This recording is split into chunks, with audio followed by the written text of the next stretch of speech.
thirsty. All who are weak, come to the fountain. Dip your heart in the stream of life. Let the pain and the sorrow be washed away in the waves of his mercy. As deep cries out to deep, we sing, come Lord Jesus, come Lord Jesus, come Lord Jesus. Hello. Thank you for joining us for Jesus for Newbies. This is our lesson 11. Last time we had our Bible study, we were looking at the atrocity. That the moment Jesus was born, Herod came and murdered all the children 2 years old, all the boys 2 years old and under in Bethlehem, because he wanted to get rid of Jesus, his rival. Also, you can see in that picture of that atrocity that Satan was terrified of. All of a sudden, part of God became incarnate in the world. Satan, who is hate, could not handle that love in the world. Satan, who is lie, couldn't handle that truth in the world. And as soon as Jesus was born, he tried to get rid of him through Herod's evil actions. Jesus was a boy, a baby. The baby that was promised. Let's look at Luke chapter 2, verse 21. And when 8 days were completed before his circumcision, his name was then called Jesus, the name given by the angel before he was conceived in the womb. And when the days for purification were accomplished, to the law of Moses were completed, they brought him up to Jerusalem to present him to the Lord. As it is written in the law of the Lord, every firstborn male that opens the womb shall be called holy to the Lamb.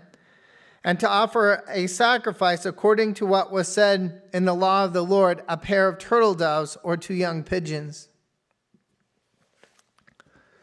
So the days were completed. They brought Jesus. Now his name was Jesus. That name Yeshua was the name of Joshua. That word is the same in the Bible, Yeshua, and it's really both Yeshua and the mighty general. And they named him Jesus, but he would wear so many other names. His name was also Emmanuel, God with us, eternal Father, everlasting Father, Prince of Peace.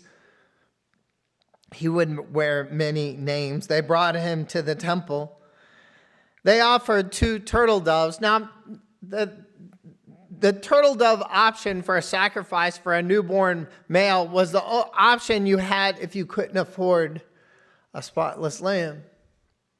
It gives us a picture of Mary and Joseph. They probably weren't rich people. They were people that knew what it was like to struggle. They brought Jesus. They gave the sacrifice, a pair of turtle doves. Now, if we look at verse 25, we see the story. Now, remember, Jesus is the gospel. From generation to generation, they waited for this moment. People prayed for this moment where the Christ would come, the Messiah.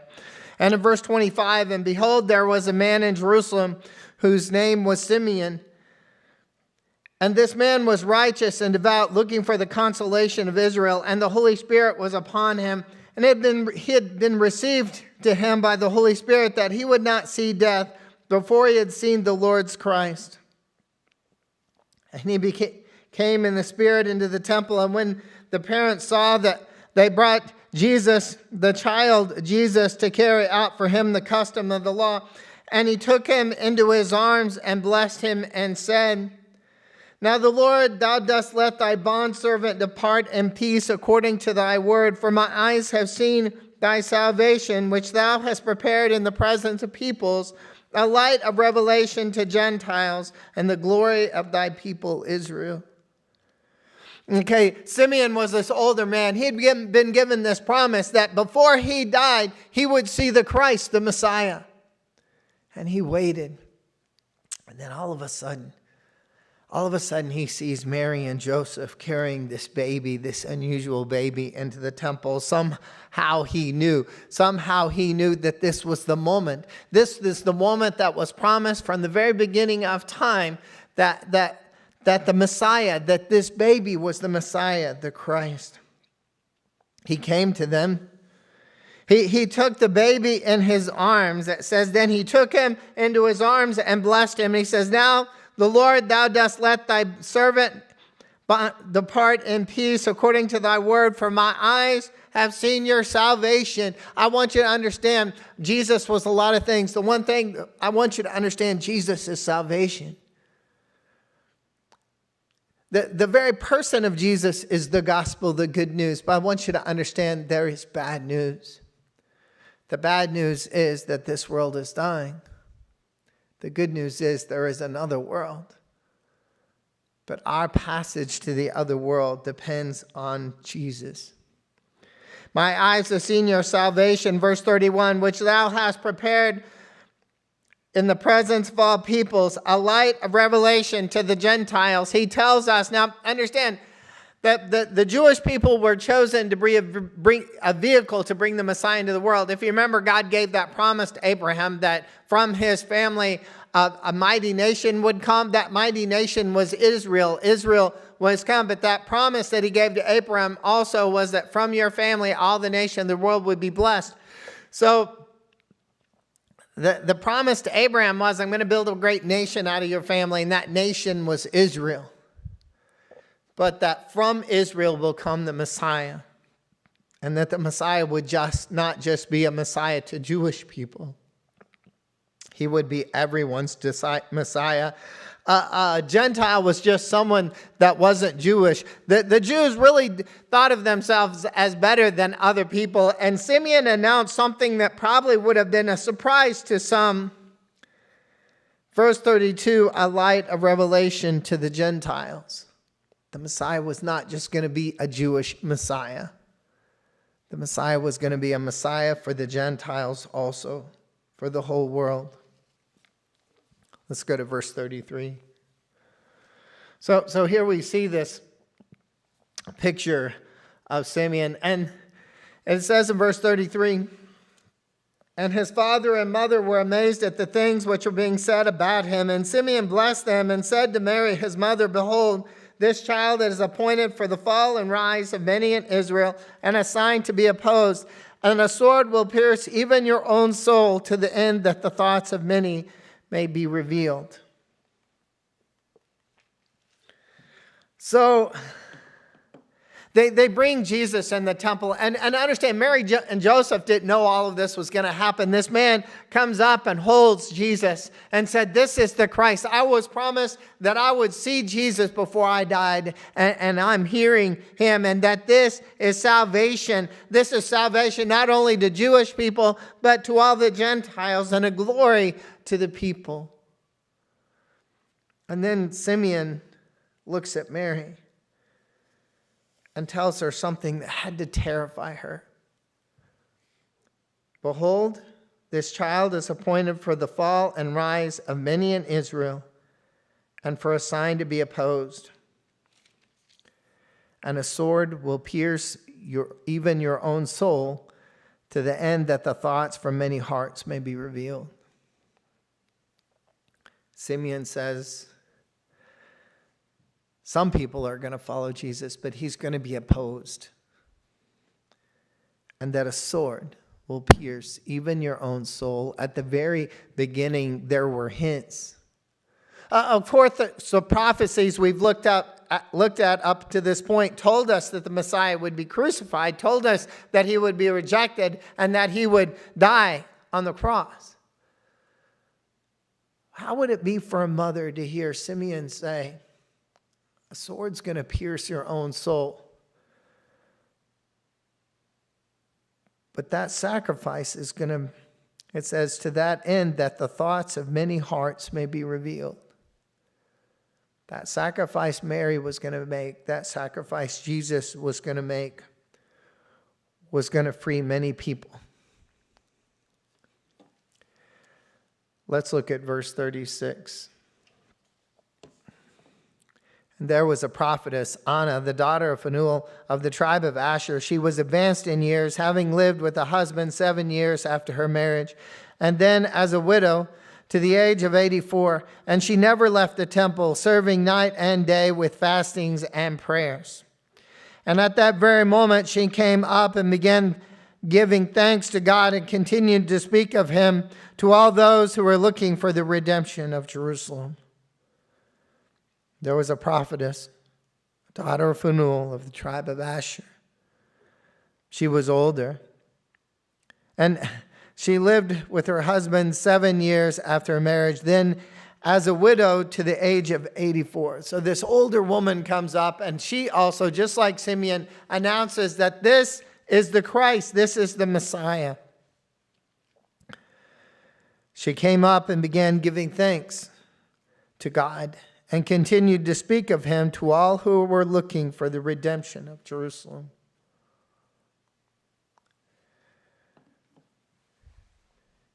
If you can imagine generation after generation praying for the Messiah to come, if you can imagine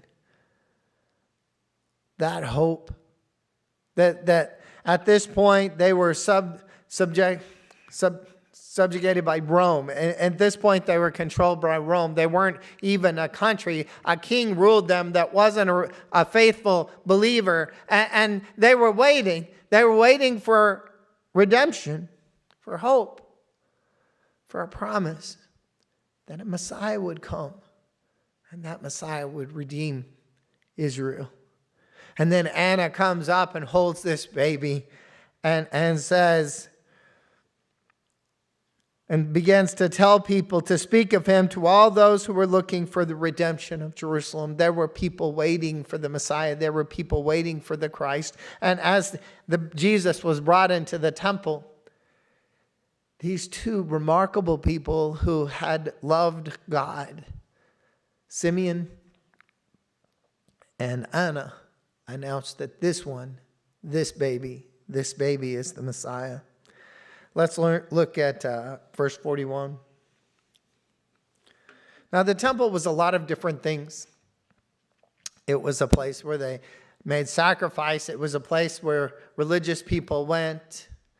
It was also a place of education.